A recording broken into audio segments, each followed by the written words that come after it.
Hello, my name is Kristen Bolden, and I would like to welcome you to the other side of history.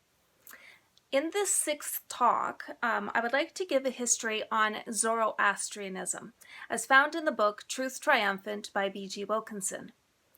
Now, before 285 AD, there had been no general director there over the Church of the East. But as the Christian Church arose, it had to face some very strong counterfeit systems, and they needed a strong leadership. One of the dominant counterfeit religions and systems of this time was Zoroastrianism. The Church of the East is often been called the Assyrian Church because it lies in that territory once called Assyria. This region, it stretches along the Tigris and the Euphrates rivers, where there once was the ancient realms of Assyria and Babylon. It has often also been called Mesopotamia, as well as Assyria. A century and a half lie between the death of the Apostle John and the time when this head of the church there in the East was first appointed. So it was in 285 AD that a man by the name of Pappus, he was chosen as to be the head there of the church in the East.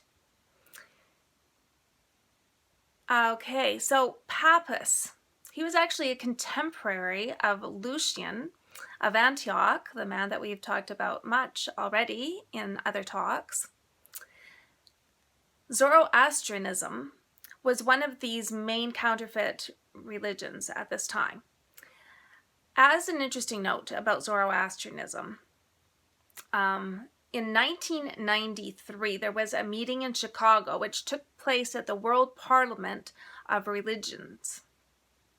And representatives of all the world's religions, they gathered to finalize plans for a one world religion.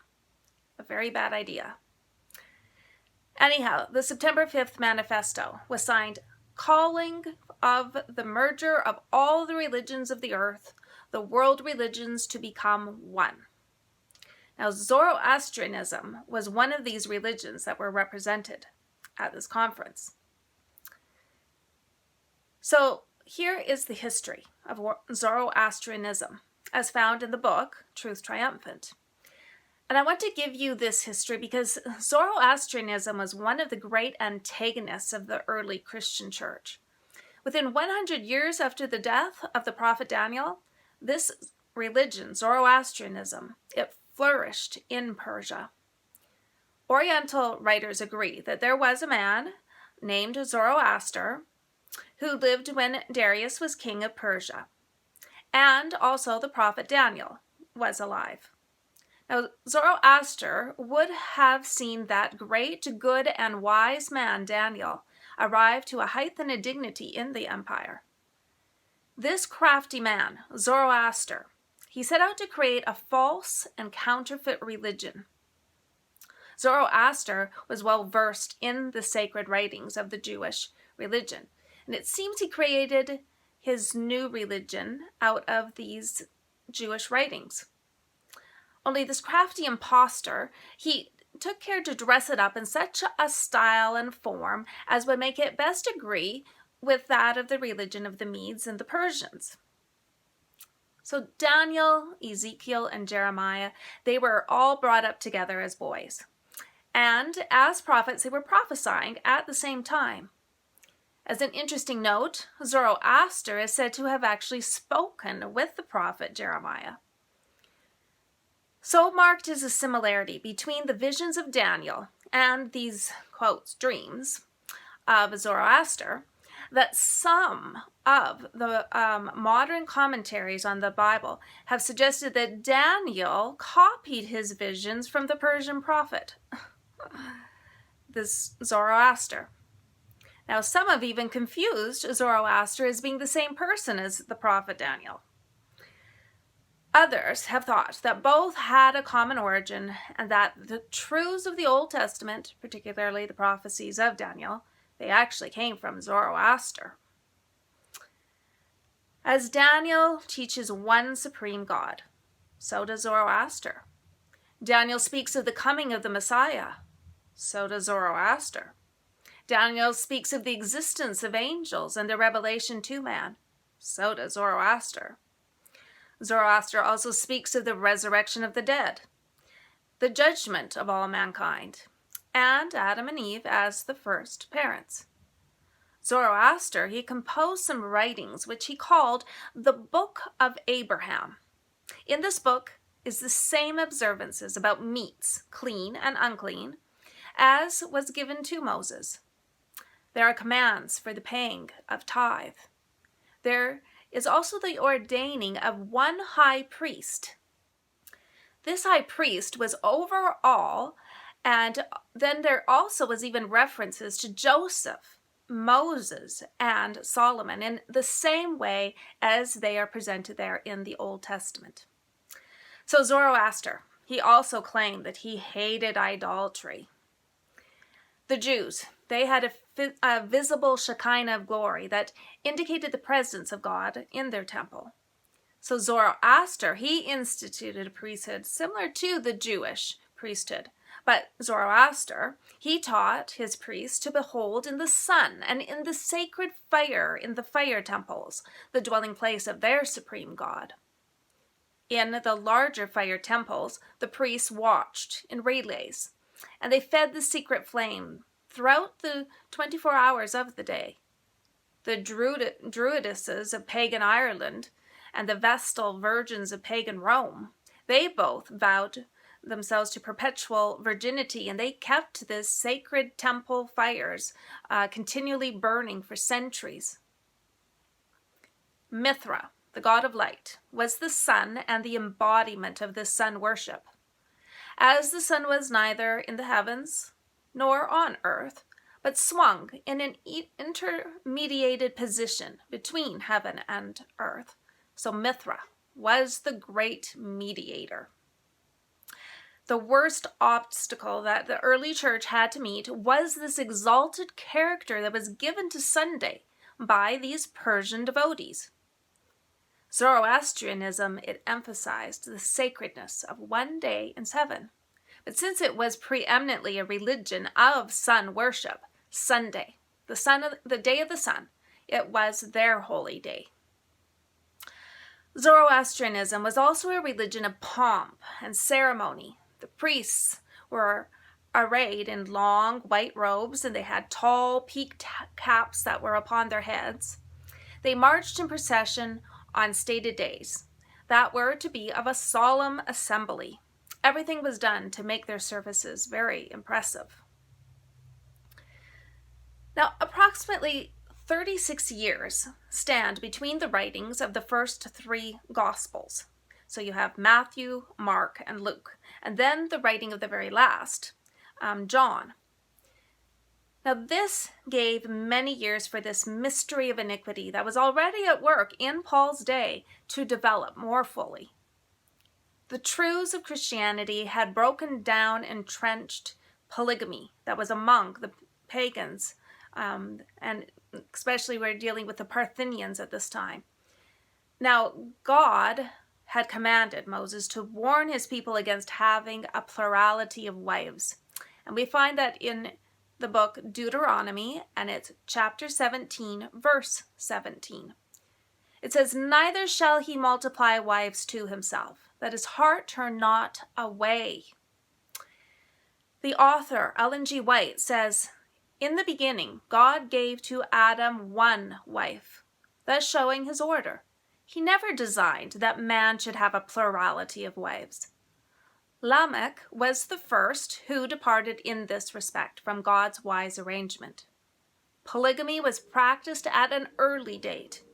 It was one of the sins that brought the wrath of God upon the antediluvian world. God has not sanctioned polygamy in a single instance. It was contrary to his will. He knew that the happiness of man would be destroyed by it." The doors of the early Christian church were only open to those who had one wife. Among the Persians, incest was very universally practiced, as well as polygamy. Mithra was said to have been born in this way, and so this revolting practice, it persisted down through the centuries. Fathers, they married their daughters, and sons took their mothers to wife. This practice was part of Zoroastrianism, the state religion. Buddhism, Confucianism, and the Pythagorean philosophy, they all resemble Zoroastrianism. However, with Buddha, he placed his emphasis on the world to come, and Confucius, he placed it on a religion of home and state, and Pythagoras, it was a religion of the mind and the soul. So the first was pantheistic, the second was nationalistic, and the third was spiritualistic. In Hinduism, there was a trinity that was taught, which was a three-headed god that was on one body. This trinity concept is a counterfeit to the Godhead concept, which is God in three separate persons. Now, Krishna was created after the death of Christ, also as a counterfeit god. They arranged their chronology with the Hindu astronomy, and they did this to throw the date of this fabricated incarnation of Krishna to be centuries previous to the birth of Jesus Christ. Now, this was done, of course, in the attempt to make it appear that Christianity really had been copied from Hinduism. And they chose the name Krishna, which sounds close to the name Christ, where Krishna, being their deity, was also supposed to be incarnated into this human body, such as Christ was. Now, an Englishman, his name was John Bentley, he obtained from the Brahmins, which were like the Hindu priests, the horoscope of Krishna, who they said was born at midnight of March 25.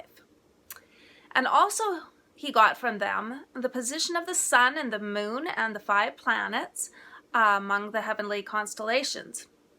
Now, Bentley, he was skilled in the mathematics of astronomy, and he proved conclusively that the earliest date which could be claimed for the birth of Krishna was August 7, and this is AD 600.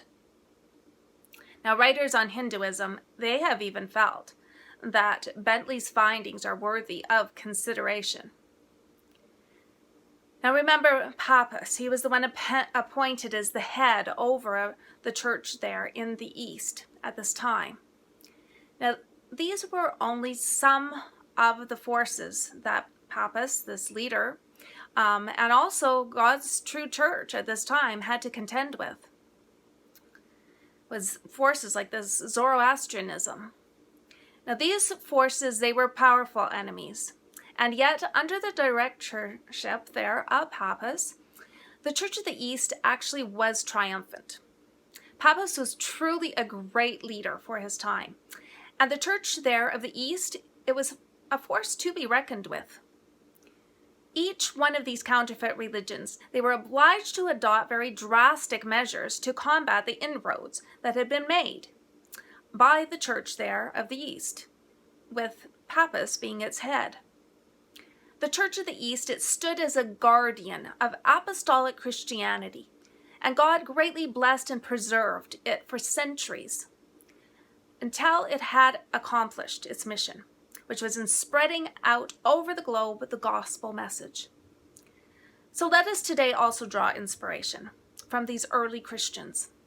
Despite Satan's attempt and desire to destroy God's people and the truths within his word, God has always had a people that have been true to him. And I want to be accounted among these defenders of God's truth. Don't you? If you have enjoyed this talk, I would just like to encourage you to click on that subscribe button. And I just want to thank you for listening, and God bless.